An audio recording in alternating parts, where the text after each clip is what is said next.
कि ये जो मार्केट में बुल मार्केट है क्या ये कंटिन्यू करेगी? पहले वो सुन लेते हैं एक बार, फिर मैं आऊँगा कि मैं क्यों मैंने सवाल पूछा था और मेरा व्यू क्या है उसके ऊपर।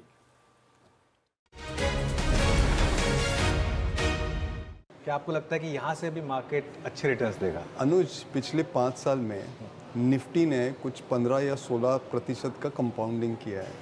इतना भी भयंकर रिटर्न नहीं हुआ है।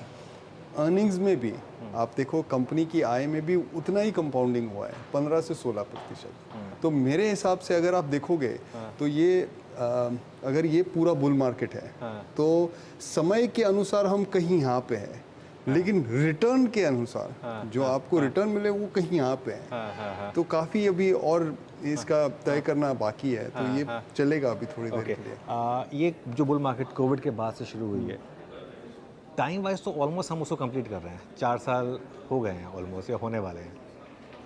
तो क्या 1-1.5 साल और रिटर्न्स वाइज मतलब कैसे कंपेयर करेंगे इन दोनों बुल मार्केट? अनुज, आप जिस रिपोर्ट की बात कर रहे थे उसमें मैंने एक लाइन लिखा है, this will be the best and the longest bull market in India's history. Okay, मैं एक पिक्चर का डायलॉग बोलूं? हाँ बोलिए। अभी तो पिक्चर बाकी है। अभी तो पिक्चर बाकी है। मैं भी बहुत समय चलेगा ये।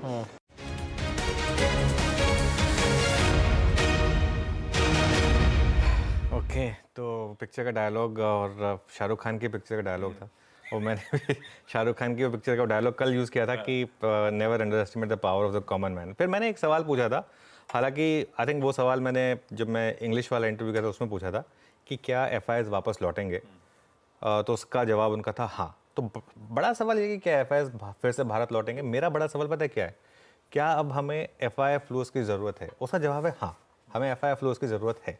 जो लोग कहते हैं ना कि हमें FII फ्लोज की ज़रूरत ही नहीं है, अब डोमेस्टिक के संभाल लेगा, वो गलत है। लेकिन हमारी मार्केट की जो FII फ्लोज पे डिपेंडेंस थी कि बस FIIs ने अगर सोच लिया कि हमारी मार्केट में इन्वेस्ट नहीं करना तो हमारी मार्केट ढह जाएगी, वो खत्म हो गया। ठीक है, मैं ये बिल्कुल भी नहीं कह रहा हूँ कि हमें FII फ्लो की ज़रूरत नहीं है। जो ये लोग ये कह रहे हैं कि FII फ्लो की अब हमें ज़रूरत ही नहीं है, अगर 3-4 महीने कंटिन्यूसली बड़ी सेलिंग आ जाती है तो मार्केट गिरता है, ऐसा नहीं है कि नहीं गिरता है। ठीक है, तो ये चीज़ नहीं करनी है। लेकिन मैं अब फोकस कर रहा हूँ एक इंटरेस्टिंग चीज़ पर, जिसकी हमने हाईलाइट वो 3 जून को देखी थी, लेकिन मई का डेटा देखा आपने आशीष? इक्विटी का इन्फ्लोस रिविजिट करते हैं उसको, नंबर्स जो है ना कितने बड़े हैं वो बताने का एक कॉन्टेस्ट रखता हूँ आपको। 34,670 करोड़ का इन्फ्लो आया है मई में, ये होता है $4 बिलियन। ठीक है ना, मतलब अगर आप 20 दिन ट्रेडिंग के हिसाब से तो $200 मिलियन पर डे के हिसाब से। ये एक समय पे FIIs की ताकत होती थी इतना पैसा मंथली लगाने की जितना आज रिटेल लगा रहा है। ठीक है, और ये तो मैं सिर्फ डायरेक्ट म्यूचुअल फंड इन्वेस्टमेंट की बात कर रहा हूँ। मैं अभी इसमें डायरेक्ट इन्वेस्टिंग नहीं जोड़ रहा हूँ, इसमें PMS इन्वेस्टिंग नहीं जोड़ रहा हूँ, मैं इसमें AI मतलब बहुत चीज़ें तो मैं जोड़ भी नहीं रहा हूँ इसमें। मिड कैप में 45% की बढ़त, स्मॉल कैप में 23% की बढ़त, और SIP जब पहली बार हम 16,000 करोड़ पर पहुंचा था हमको लगा था कि नंबर बड़ा हो गया, अब हम 21,000 करोड़ पर पहुंच गए करीब करीब। ठीक है, और NFO में 10,000 करोड़।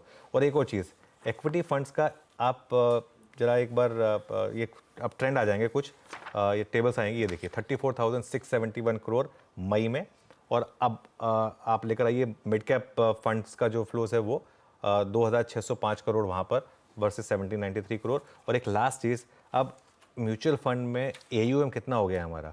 58.9 लाख करोड़। ठीक है ना, 58 ये हम ऑलमोस्ट पता कहाँ पहुँच रहे हैं? $800 बिलियन।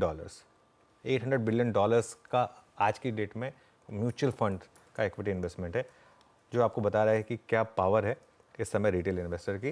तो ये मार्केट को एक कुशन प्रोवाइड करेगा। हमारी मार्केट अब इसलिए नहीं गिरती है क्योंकि हर लोअर लेवल पर बाइंग करने के लिए एक डोमेस्टिक सपोर्ट आ जाता है। यस, क्या गजब की पिछले 2023 ऑनवर्ड्स FII की सेलिंग, और क्या बढ़िया उसके बावजूद रिकॉर्ड पर रिकॉर्ड चढ़ते चले गए भारतीय बाजार। ये है हमारे डोमेस्टिक पैसे की ताकत। खैर, अब आइए जरा आज के सेशन।